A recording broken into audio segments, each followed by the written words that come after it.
हाँ तो दोस्तों, आज पढ़ेंगे हम ज्योग्राफी। ज्योग्राफी में हमारा टॉपिक रहने वाला है भारत का परिचय। जैसे कि भारत का स्थिति एवं विस्तार कह सकते हैं हम इसको। जैसे कि भारत का विस्तार कहाँ से कहाँ तक फैला हुआ है, इसका अक्षांशीय विस्तार क्या है, देशांतरीय विस्तार क्या है। अपने जो भारत जो मैप है, इंडिया का मैप, वो जो ग्लोब है, एक तरीके से पूरी पृथ्वी है, इस पर किस डायरेक्शन में है, किस दिशा में स्थित है।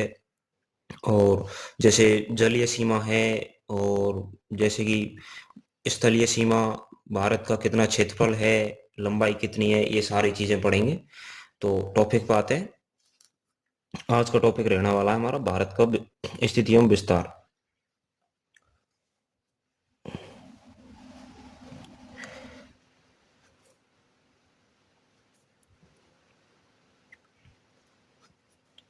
स्थिति एवं विस्तार, इसके अंतर्गत हम इसको दो पार्टों में डिवाइड कर सकते हैं एक तरीके से, कि स्थिति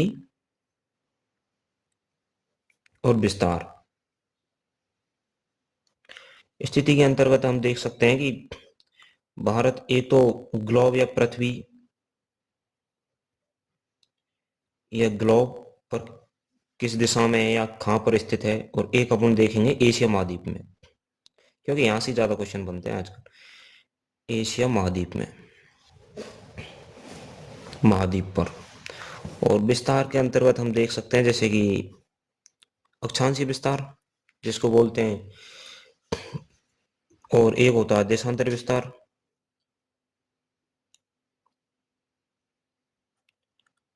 विस्तार, देशांतरी विस्तार और अक्षांशीय विस्तार।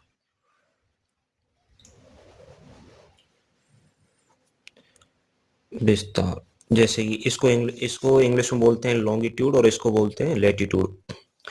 अक्षांशीय विस्तार को लेटीट्यूड, और देशांतर को बोलते हैं लॉन्गिट्यूड। तो पहले अपन इस टॉपिक को क्लियर करते हैं, भारत की जो स्थिति है, जो मैप में किस जगह पर स्थित है। जैसे कि हम मान सकते हैं ग्लोब, पृथ्वी एक गोल अंडाकार है। पेन चेंज कर लेता हूं मैं। जैसे कि पृथ्वी जो है वो अंडाकार है, इस तरीके से हमारा ग्लोब होता है, जिसमें इसको बोलते हैं अक्षांश, और इसको बोलते हैं देशांतर। जो नहीं नहीं सॉरी, इसको बोलते हैं अक्षांश और इसको बोलते हैं देशांतर। इसको बोलते हैं लेटीट्यूड, इसको बोलते हैं लॉन्गिट्यूड। तो हमारा जो भारत है, एक मिनट, ये है 0 डिग्री अक्षांश,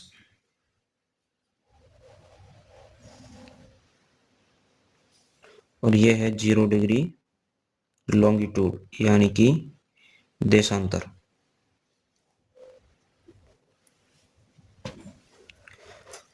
और जैसे ही हम पहले इसमें दिशा का निर्धारण कर लेते हैं, उत्तर, दक्षिण, यह है पूर्व, यह है पश्चिम।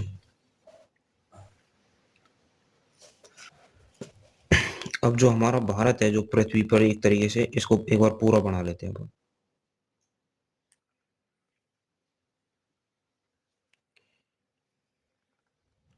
लगभग लगभग ठीक सा है।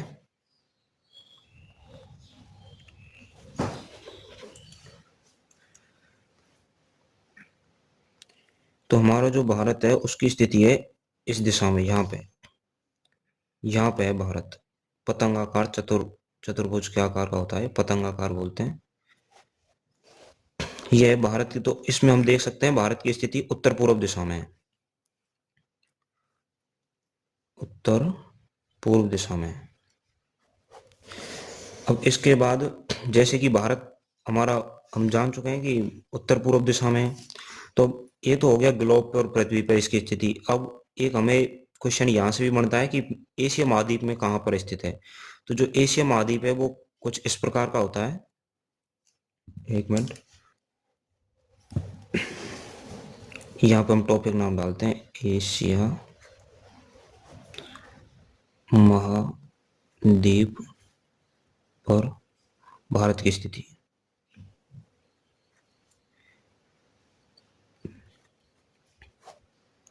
तो एशिया महाद्वीप का जो मैप है वो लगभग इस प्रकार से है। हमारा उसमें इंडिया है जो यहाँ पे रहता है दक्षिण दिशा में, यहाँ पे रहता है। इसमें हम दिशा का निर्धारण कर सकते हैं। उत्तर,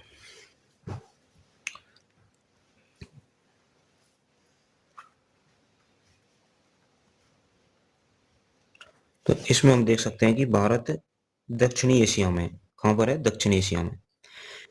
अब ये तो हो गया अपना स्थिति, मतलब स्थित कहाँ पे हमारा भारत है जो ग्लोब या पृथ्वी पर कहाँ पर स्थित है। अब दूसरी चीज देखते हैं हम इसमें, इसका विस्तार, अक्षांशीय विस्तार कहाँ से कहाँ तक है। पहले हम समझते हैं अक्षांश क्या होता है और देशांतर क्या होता है। काफी दोस्त मेरे अक्षांश और देशांतर को नहीं समझ पाते हैं, तो हम एक बार इनको ये क्लियर करते हैं कि अक्षांश क्या होता है और देशांतर क्या होता है।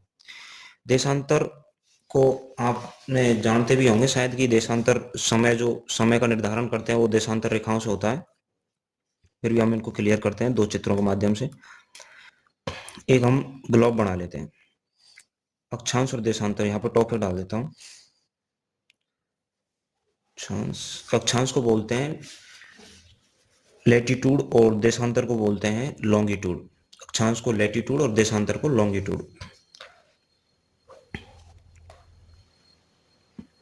देशांतर, इनकी परिभाषा, ये भी परिभाषा तो खैर कंपटीशन की एग्जाम में बहुत कम आती है, लेकिन फिर भी नॉलेज होना बहुत जरूरी है। जैसे कि हम ग्लोब बनाने की कोशिश करते हैं।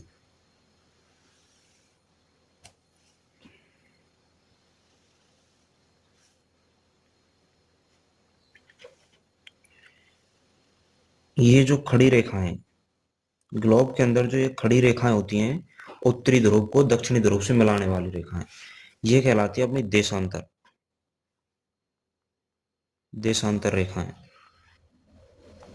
दक्षिणी ध्रुव से मिलाने वाली रेखाएं, ये कहलाती है अपनी देशांतर, देशांतर रेखाएं। देशांतर रेखाएं और देशांतर रेखाओं, देशांतर रेखाओं को ही बोलते हैं अपन लॉन्गिट्यूड। तो ये तो होगी अपनी देशांतर रेखाएं, और जो इसमें दिशा का निर्धारण भी कर देते हैं, उत्तर, दक्षिण, पश्चिम। यह है 0 डिग्री अक्षांश है और यह है 0 डिग्री देशांतर। अब इससे ऊपर जाएंगे जैसी इसका कोण का मान बढ़ता जाएगा, इससे इधर जाएंगे तब कोण का मान बढ़ता जाएगा। ये पूरा 360 डिग्री का कोण बनाती है। तो ये तो हो गया अपनी देशांतर रेखा। और जो ये आड़ी जो रेखाएं होती हैं जो ग्लोब को काटती हैं, पैरेलल काटती हैं, इनको बोलते हैं अपन अक्षांशीय रेखाएं। अक्षांशीय रेखाओं की संख्या, और ये इनसे बहुत क्वेश्चन आता है, अक्षांशीय कितने अक्षांश हैं, हमारी जो पृथ्वी है ग्लोब में कितने अक्षांश हैं, अक्षांशों के मध्य की दूरी क्या है, वो सारी चीज जानेंगे हम अभी। ये होती हैं अक्षांशीय रेखाएं, जिनको बोलते हैं लैटिट्यूड।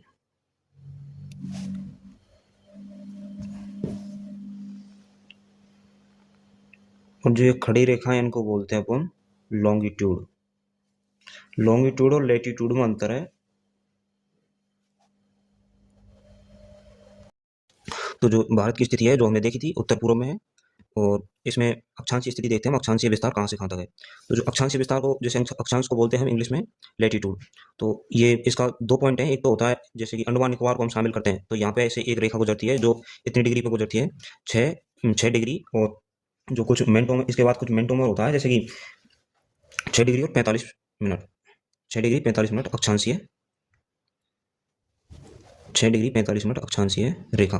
ये है, मतलब अंडमान निकोबार को हम शामिल करते हैं। यदि हम अंडमान निकोबार को शामिल नहीं करते हैं तो इसका जो मुख्य भूमि, इसको बोलते हैं मुख्य भूमि। और ये क्या, थोड़ा इसमें चैनल आगे चल के चैनल होते हैं, 8 डिग्री चैनल, 10 डिग्री चैनल, उनसे ये अलग होता है। अंडमान निकोबार मतलब द्वीप है, द्वीप एक अलग उस चीज में आ जाती है। अगर मुख्य भूमि का जो विस्तार देखें हम भारत का, तो अगर क्वेश्चन बन के आता है जैसे कि संपूर्ण भूमि का, मतलब संपूर्ण भारत का विस्तार, अक्षांशीय विस्तार क्या है, तो उसमें आएगा 6 डिग्री 45 मिनट अक्षांशीय से लेकर 37 डिग्री 06 मिनट नॉर्थ लैटिट्यूड होता है NL। और जो इसका जो ये दक्षिणी बिंदु, जैसे अगर इंदिरा पॉइंट है दक्षिणी बिंदु, तो वहां से गुजरती है ये मुख्य भूमि से। जैसे कि ये मुख्य भूमि से जो गुजरती है वो गुजरती है 8 डिग्री 04 मिनट अक्षांशीय। अक्षांशीय रेखा गुजरती है। तो अगर जैसे कि जैसे क्वेश्चन क्वेश्चन यहाँ से क्वेश्चन बहुत अच्छे क्वेश्चन बनते हैं। जैसे कि मान लो पूछ लिया अक्षांशीय विस्तार क्या है, मुख्य भारत की मुख्य भूमि का अक्षांशीय विस्तार क्या है। पेन चेंज करता हूँ। भारतीय मुख्य भूमि भूमि का अक्षांशीय विस्तार, अक्षांशीय विस्तार, मुख्य भूमि का अक्षांशीय विस्तार देखेंगे अपन तो वो आएगा 6 डिग्री,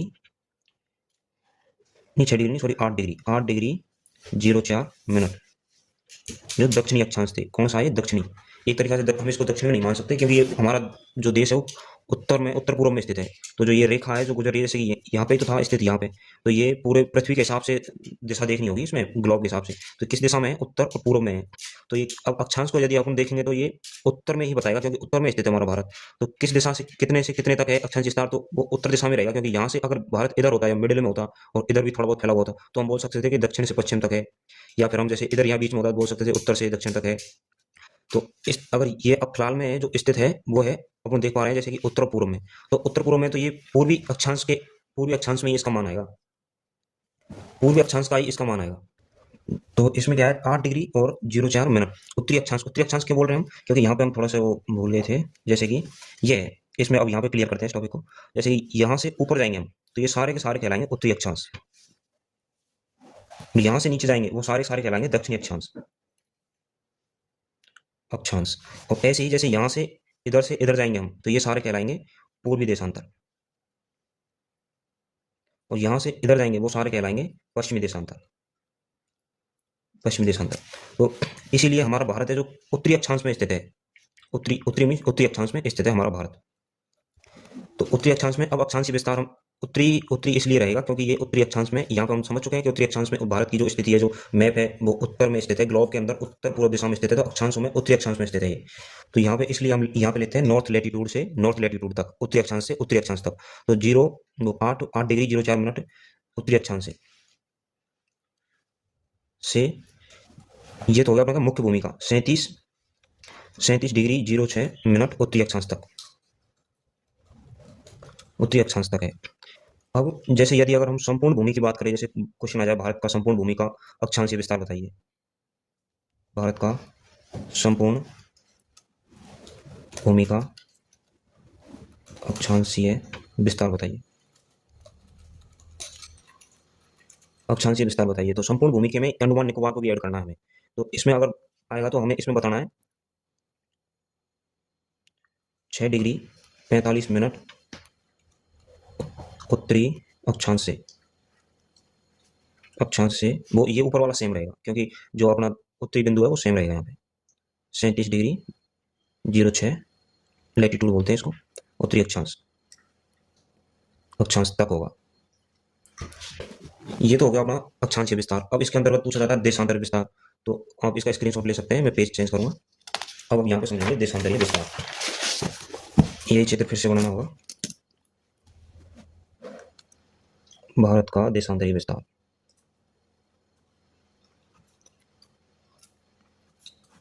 लॉन्गिट्यूड बोलते हैं इसको। अभी मैंने समझाया कि मतलब देशांतर में भी ये भारत किस देशांतर में स्थित है, ये पश्चिमी देशांतर में स्थित है, क्योंकि यहाँ पे हम बता चुके हैं कि जो भारत की स्थिति है वो जो मिडिल जो ग्रीनविच रेखा है, अपनी जो मध्य रेखा है, विश्व की मध्य रेखा है, उसके पश्चिम में स्थित है ये, पश्चिमी पूर्व में, सॉरी पूर्व में स्थित है, ये पूर्व दिशा में स्थित है, तो पूर्वी देशांतर में स्थित है। भारत कहाँ पर स्थित है, जैसे अगर क्वेश्चन सीधा सा क्वेश्चन आए कि भारत किन देशांतरों में स्थित है, तो पूर्वी देशांतरों में स्थित है। इसलिए हम अब एक बार ब्लॉक के माध्यम से समझते हैं। जैसे ये तो होगी अपनी ग्रीनविच लाइन 0 डिग्री देशांतर, और ये हो गया अपने अक्षांशीय 0 डिग्री अक्षांश। तो भारत की स्थिति है यहाँ पे, देशांतर रेखा किसे कहते हैं वो आपको मैं बता ही चुका हूँ। तो भारत की स्थिति है यहाँ पे, ये है 0 डिग्री देशांतर और पूर्वी देशांतर में स्थित है ये। तो ये हो गया 0 डिग्री देशांतर। यहाँ पे जो देशांतर गुजरेगा अपना, जो भारत का जो पश्चिमी बिंदु है गौरमाता गुजरात, पहले हुआ करता था एक द्वीप था जो फिलहाल पाकिस्तान और भारत के मध्य विवाद चल रहा है, उसमें सरक्रिक नाम से द्वीप है, सरक्रिक नाम से द्वीप वो हुआ करता था ओल्ड। तो अब न्यू है वो है गौरमाता गुजरात, जो गुजरात में स्थित है। तो वहां से कौन सा देशांतर गुजरता है, तो उस एक तो हो गया गुजरात वाला, गौरमाता गुजरात से, और एक अपना जो पूर्वी बिंदु है वहां से कौन सा देशांतर गुजरता है, उसके मध्य का जो भाग है ये विस्तार हो गया देशांतर विस्तार, यहाँ से यहाँ तक का। तो एक तो जो पूर्वी बिंदु है वो है अपना अरुणाचल प्रदेश की बिंदु नाम से है, वो आप अगले टॉपिक है उसमें अच्छे से समझाएंगे, जैसे भारत के उत्तरी बिंदु कौन सा है, पूर्वी बिंदु कौन सा, उसके अंदर आ जाएगा। तो यहाँ से जो देशांतर गुजरेगा और यहाँ से जो देशांतर गुजरेगा, इन दोनों के मध्य की जितनी भी कौन डिग्री है वो तो हो जाएगा इनका अंतर, और यहाँ से यहाँ तक का जो है ये हो गया इसका विस्तार। तो ये हो गया 0 डिग्री देशांतर। जो यहाँ से जो विस्तार है, जैसे कि ये रेखा अब यहाँ से गुजर रही है, इसी प्रकार से निकालेंगे हम, यहाँ से जो रेखा है वो इस प्रकार से निकलेगी। तो ये कितना डिग्री देशांतर है ये ज्ञात करना है। ये कितना डिग्री देशांतर, इधर जाएंगे तो ये हो जाएगा अपना पूर्वी देशांतर, और इधर हो जाएगा अपना पश्चिमी देशांतर, देशांतर पश्चिमी देशांतर। तो हमारा देश है जो पूर्वी देशांतर में स्थित है, तो यहाँ से यहाँ ये देशांतर, इसका क्या मान है, इसका क्या मान है, ये दोनों मान याद पता करना है, हमें याद रखने हैं। तभी तो हम विस्तार बता पाएंगे कि यहाँ से यहाँ तक, इस देशांतर से इस देशांतर तक हमारा भारत का विस्तार है। तो जो ये देशांतर है इसका मान है जैसे कि 68 डिग्री और 07 मिनट पूर्वी देशांतर से। यह पूर्वी देशांतर क्योंकि इधर स्थित है पूर्व में, इस ग्रीनविच लाइन से, तो ये पूर्व में इसलिए माना जाता है। और जो इसको लॉन्गिट्यूड बोलते हैं, देशांतर को लॉन्गिट्यूड। और जो ये है इसका मान, जैसे लास्ट बिंदु अपना जो पूर्वी भारत का जो पूर्वी लास्ट बिंदु है, ये तो हो गया भारत का पश्चिमी लास्ट बिंदु, ये हो गया पूर्वी लास्ट बिंदु। तो भारत के पश्चिमी लास्ट बिंदु से पूर्वी लास्ट बिंदु के दोनों ही जो देशांतर गुजर रहे हैं उनसे, उनका मान याद करना है हमें। तो ये तो हो गया अपना भारत का पश्चिमी पश्चिमी देशांतर, किस मतलब किस पॉइंट से गुजर रहा है भारत के, से जिस पॉइंट से गुजर रहा है उसका मान। और ये हो गया अपने पूर्वी बिंदु, एक तो ग्लोब का भी पूर्वी बिंदु हो गया और पूर्वी दिशा हो गया, और भारत का भी पूर्वी बिंदु है। तो पूर्वी देशांतर जो है उसका उसका मान ज्ञात करना है, और इनके मध्य का अंतर है वो भी ज्ञात करना है, क्योंकि आगे जो टाइम निकालते हैं उसमें काम आता है। इसका मध्य का अंतर होता है 29 डिग्री 18 मिनट। और जो ये है जो पूर्वी, इसका 97 डिग्री और 25 मिनट पूर्वी देशांतर।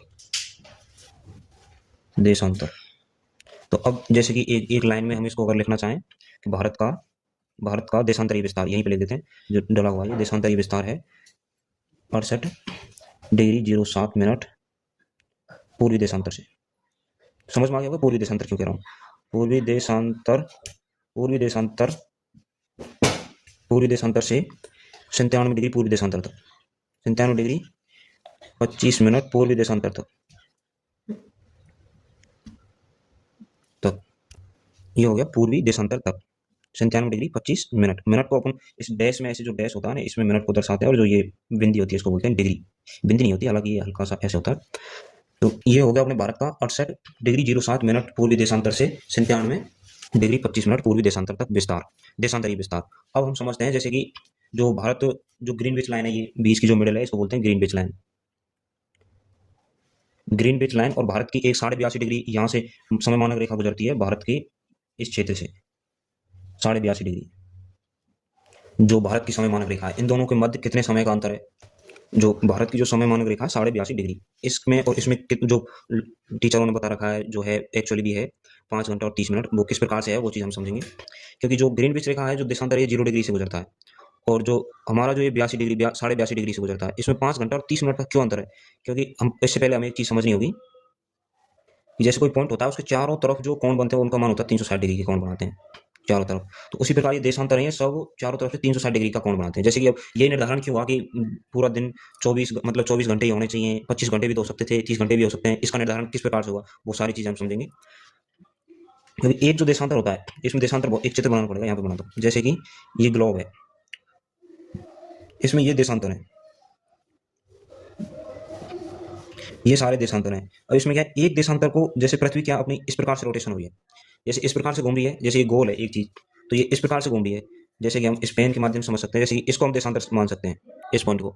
और इधर ये इस प्रकार से ये चारों तरफ देशांतर है, ये यूं देशांतर ही देशांतर है, ये देशांतर ही देशांतर है। तो जैसे जैसे ये घूमेगा, जैसे ये देशांतर है, तो यहाँ पे जो ये सूर्य है, इधर सूर्य होता है, जैसे ये पृथ्वी इस प्रकार से घूम रही है, तो एक देशांतर यहाँ पे जो देशांतर है, ये इस जैसे जैसे यू घूमेगी, सूर्य के भी चक्कर लगा रही है साथ में, तो जैसे एक देशांतर को जैसे ये ऐसे घूमने पर जैसे पार करेगी, तो इसमें कुछ टाइम लगेगा, जैसे घूमने का एक एक देशांतर यहाँ से निकलेगा सूर्य के आगे से, उसमें लगता है 4 मिनट। 1 डिग्री इनके बीच का अंतर होता है, 1 डिग्री दो देशांतरों के मध्य का अंतर होता है 1 डिग्री, और जो टाइम में जो अंतर होता है वो होता है 4 मिनट। तो इसी प्रकार जैसे एक जो देशांतर है उसके मध्य जो पृथ्वी टाइम लगी वो लेगी 4 मिनट, जैसे जैसे घूमेगी। तो कितने देशांतर है, 360 देशांतर है अपने, तो 360 देशांतरों को पार करने में कितना टाइम लगेगा, तभी तो दिन और रात का निर्धारण होगा। जैसे कि 360, तो इसके लिए हम 360 से 4 का गुणा कर देंगे, या हम ऐसे भी मान सकते हैं इसको समझाने का। तो जैसे कि 4 मिनट का टाइम ले रही है, 4 मिनट का भी मान निकलेगा 24 घंटे से, वो भी हम निकाल के बताएंगे। ये है 4 मिनट और 360 देशांतर है, तो 360 देशांतरों को 4 मिनट से कितना टाइम लगेगा, 4 से गुना कर देंगे।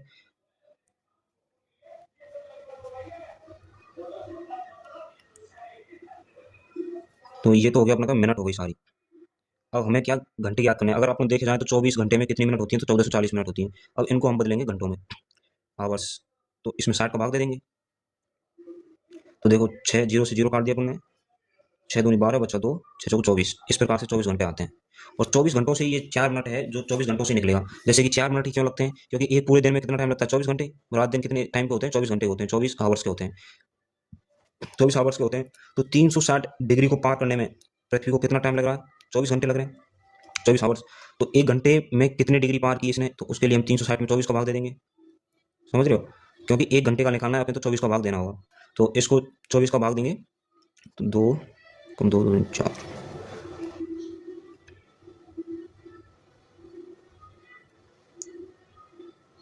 6 कम 6 35, तो ये आ गया 15। एक घंटे में कितने डिग्री पार किया, मतलब पृथ्वी ने, तो 15 डिग्री एक घंटे में जो पृथ्वी है 15 डिग्री पार करती है, 15 डिग्री या 15 देशांतरों को पार कर देती है। तो एक घंटे में इतने देशांतर पार कर रही है। तो एक देशांतर को पार करने में कितना समय लगेगा, 15 देशांतर, या ऐसे लिख सकते हैं 15 देशांतर को पार करने में 1 घंटे ले रही है, 1 आवर्स या 60 मिनट। तो अब जो एक देशांतर है उसका मान निकालने के लिए हमें 15 का भाग देना होगा 60 में, क्योंकि 60 मिनट 1 घंटे बाद बराबर है। तो 60 एक देशांतर बराबर एक देशांतर को पार करने में लगा समय बराबर होगा 60/15, तो 15 चौको 60। इस प्रकार से 4 मिनट लगती है एक देशांतर को पृथ्वी के द्वारा पार करने में। कितना समय लगता है, 4 मिनट। वो ऐसे होता है, इस प्रकार से होता है वो। और इस प्रकार से 24 घंटे का जो दिन का जो निर्धारण किया वो इस प्रकार से किया है। ऐसे किया है जैसे अब हमारे जो जो 5 साढ़े 5 घंटे जो एक तरीके से जो बता रखा जो है कि मतलब ग्रीनविच लाइन से हमारा जो भारत मानक रेखा जो है, समय मानक रेखा है, वो कितने समय आगे है। तो उसके लिए भी हम देखो, हम 5 घंटे 30 मिनट कैसे निकले उसको निकाल के बताते हैं। जैसे कि 0 डिग्री देशांतर ये रहा, 82.5 डिग्री से हमारा ये गुजर रहा है। तो इसके मध्य का अंतर कितना हो गया, इसके मध्य का अंतर हो गया 82.5 डिग्री, क्योंकि 82.5 डिग्री से गुजर रहा है। 0 डिग्री देशांतर ये है, 82.5 डिग्री देशांतर ये है। कौन सा देशांतर है, पूर्व देशांतर। एक नियम और है इसमें, वो और समझाना जरूरी है कि जैसे ये ग्लोब है, ये है उत्तर, ये है दक्षिण, ये है पूरब और ये है पश्चिम। इसमें क्या है, इस रेखा से, ग्रीनविच रेखा से इधर की साइड जाएंगे हम तो समय जुड़ता जाएगा, प्लस होता जाएगा, और इधर की साइड जाएंगे हम तो माइनस होता जाएगा। इसको हम याद रखने का तरीका देख सकते हैं, जैसे ग्राफ बनाए होंगे आपने बचपन में कभी 8वीं 9वीं क्लासों में। तो ग्राफ में अपन ग्राफ ऐसे बनाते हैं, ये होता है एक्स, ये होता है वाई। तो एक्स और एक्स डैश होता है, जो डैश जिधर लगता है उधर माइनस के पॉइंट आते हैं, तो इधर होता है माइनस, इधर होता है प्लस। तो हमेशा इधर प्लस इधर माइनस। तो इसी प्रकार इधर बढ़ेंगे इस देशांतर से, ग्रीनविच लाइन से, या 0 डिग्री देशांतर से पूरब की ओर जाएंगे तो इसमें आएगा धनात्मक, मतलब समय ऐड होगा, जुड़ेगा।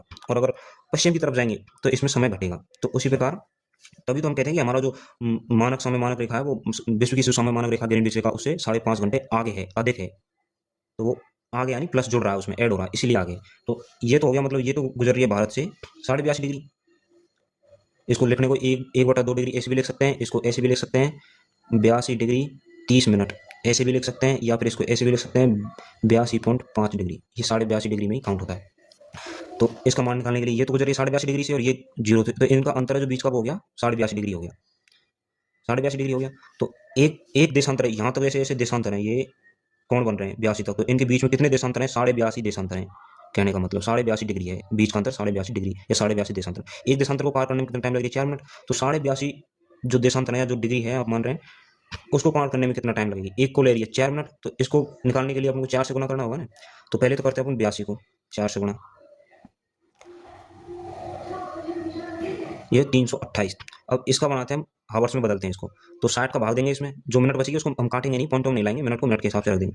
तो 60 का भाग देंगे इसमें, तो 5 बार तो पूरा पूरा गया, देखो 6×5 = 30 यानी 300 बार, 60 का भाग गया 300 बार, तो 5 घंटे तो ये आ गए सीधे सीधे, 5 आवर्स।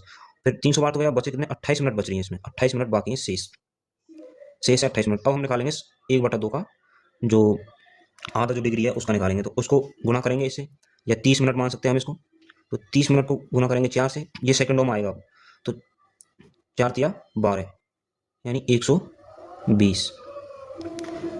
अब इसका निकलेगा, जैसे अब इसमें 60 का भाग देंगे तो इसका निकलेगा 2 मिनट, क्योंकि ये सेकंड में हो गया, ये हो गया 120 सेकंड। 120 सेकंड को मिनट में बदलेंगे, 60 का भाग देंगे तो ये हो गया 2 मिनट। 2 मिनट तो ये हो गई, 28 मिनट पहले की शेष है, 28 और 2 कुल हो गई 30 मिनट। तो इस प्रकार अब ये क्या इधर की ओर है अपना 82.5 डिग्री जो पूरब की ओर है, तो पूरब की ओर में क्या होता है, समय बढ़ता है। यहाँ पे जैसे कि मान लो 1 बज रहा है, यहाँ पे किसी टाइम में 1 बज रहा है, तो इधर जाएंगे हम, तो हमारे भारत का जो टाइम होगा वो इधर जाने पे ऐड होगा। तो 5 आवर्स और 30 मिनट से इसमें ऐड कर देंगे तो 6:30 यहाँ पे 1 बजेगा, तब हमारे भारत में 6:30 टाइम होगा इधर की साइड। अगर यही अगर इधर होता तो इसमें से माइनस हो जाता, एक में से घटता, फिर ये समझ रहे हैं, इस प्रकार से होता है जो 82 डिग्री। अब हमारे हमारे देश के अंदर एक चित्र बनाता हूँ, एक चीज़ समझाता हूँ। जैसे हमारे देश में भी ये करते हैं कि जैसे कि हमारे देश में जो पूर्वी भाग है उसमें बाद में सूर्योदय होता है, और जो पश्चिम भाग है उसमें पहले सूर्योदय होता है। वो कैसे होता है, इसको अब हमारे इंडिया का मैप मानते हुए चलते हैं। ये हो गया पूर्वी भाग, सॉरी पश्चिम भाग,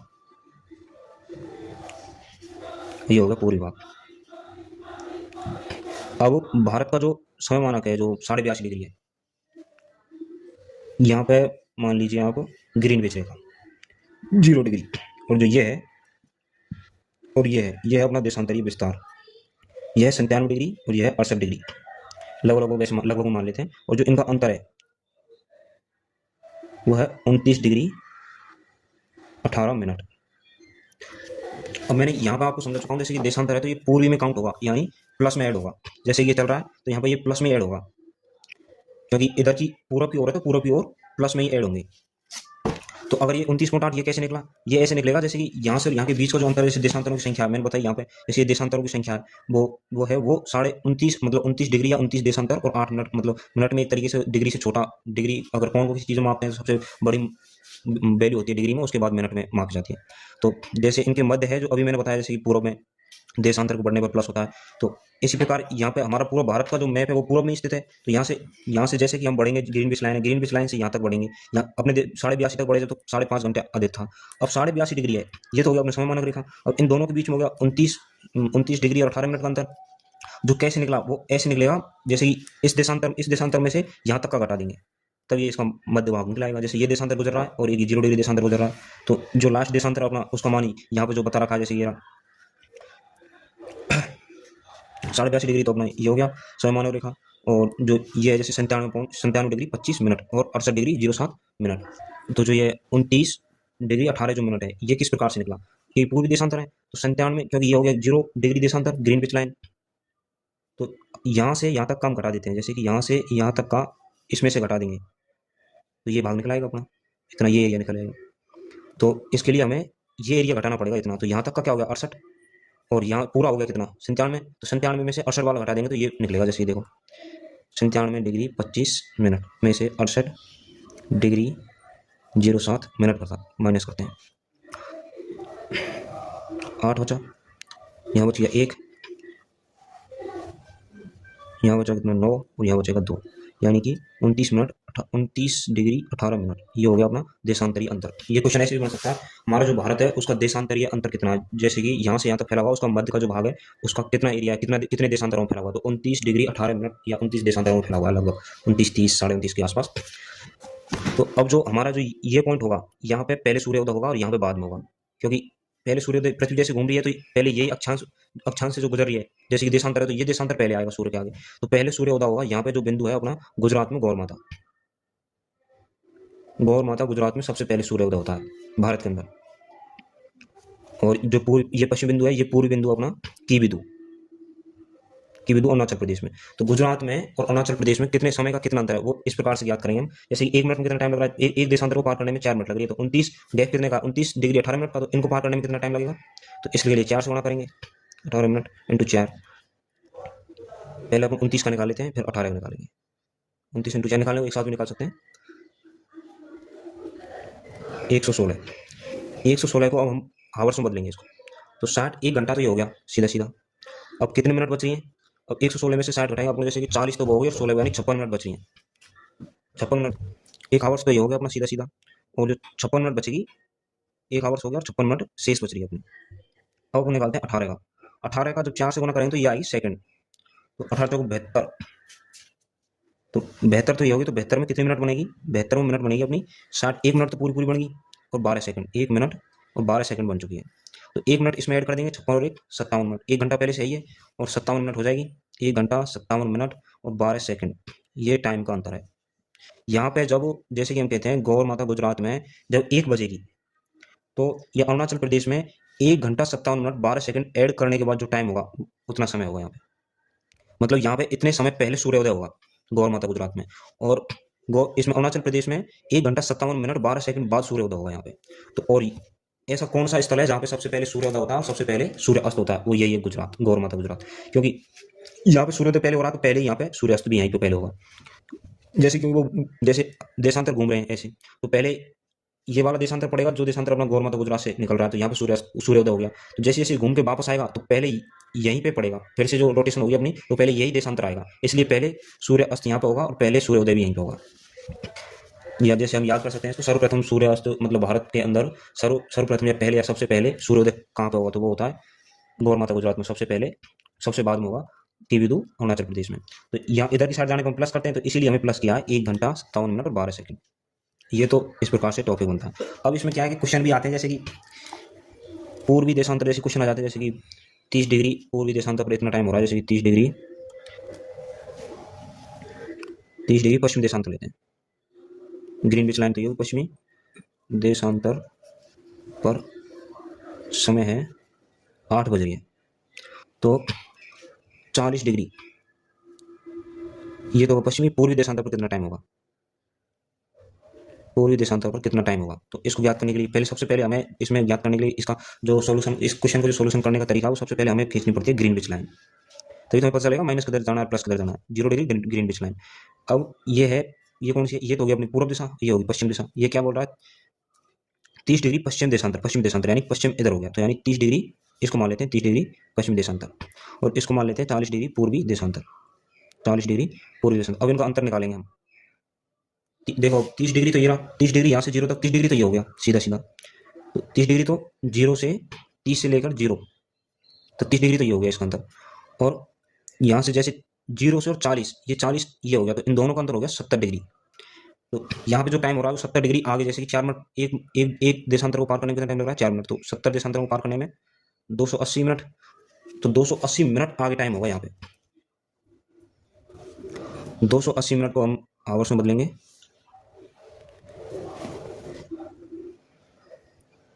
4 घंटा और 40 मिनट, 4 आवर्स और 40 मिनट लगेगा। तो यहाँ पे अगर कितने 8 बज रही है, तो इस 8 में 4 घंटा 40 मिनट ऐड कर देंगे, 4 घंटा 40 मिनट, 8 4 12 40, यानी यहाँ पे टाइम होगा उस 12 बजकर 40 मिनट टाइम होगा। अगर इतने पर इतनी मतलब 30 डिग्री देशांतर पर ये टाइम है पश्चिमी देशांतर पर, तो पूर्वी देशांतर 40 डिग्री पूर्वी देशांतर पर 12 बजकर 40 मिनट होगी। इस प्रकार से ऐसे क्वेश्चन सॉल्व होते हैं।